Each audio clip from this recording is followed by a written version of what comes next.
Alors bonjour, je m'appelle Nathalie Francisci. J'ai étudié en France et j'ai complété un bac en marketing et une maîtrise en gestion des ressources humaines à Paris. Je suis arrivée au Québec en 1996 et je suis membre depuis de l'Ordre des conseillers en ressources humaines agréés du Québec. Je suis actuellement administrateur de société, chroniqueuse au magazine Affaires Plus et conférencière.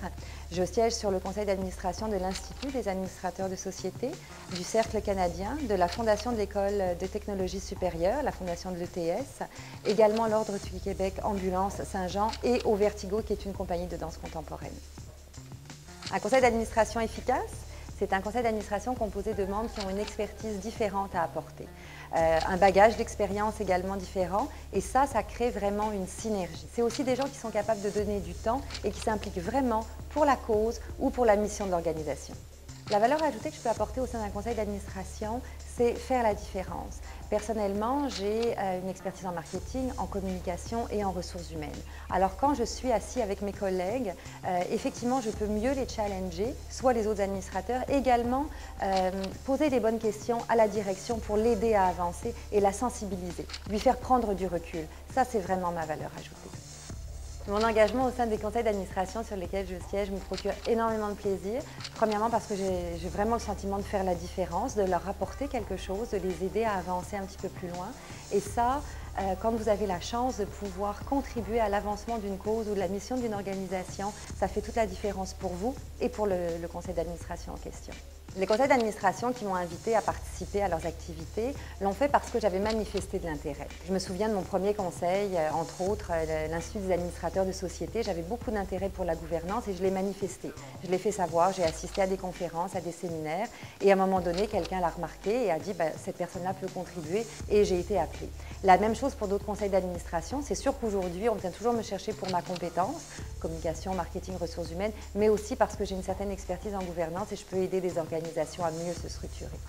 La diversité au sein d'un conseil d'administration, c'est une grande richesse. Puis on parle de la diversité de genre, hommes, femmes, on parle de la diversité culturelle. Je vais vous parler aussi de la diversité générationnelle. Aujourd'hui, autour d'une table d'un conseil d'administration, si on veut s'attaquer à son marché, il faut être capable de le comprendre. Pas juste en ayant des études de marché, mais en étant capable d'avoir des gens autour de la table qui vont savoir de quoi on parle. Et je pense que la diversité crée une grande richesse et une grande synergie entre les membres d'un conseil d'administration. Une initiative comme Leadership Montréal, la CRE de Montréal, est assez unique et ce que je trouve très intéressant, c'est qu'elle va permettre de sensibiliser la population et les jeunes aussi à s'impliquer tôt dans la carrière et aussi lever la main. Je pense qu'une initiative comme celle-ci est assez unique et elle va vraiment permettre d'inspirer les futures générations à s'impliquer. Et c'est ça qui va permettre à un moment donné de faire la différence et de faire de Montréal une place de choix.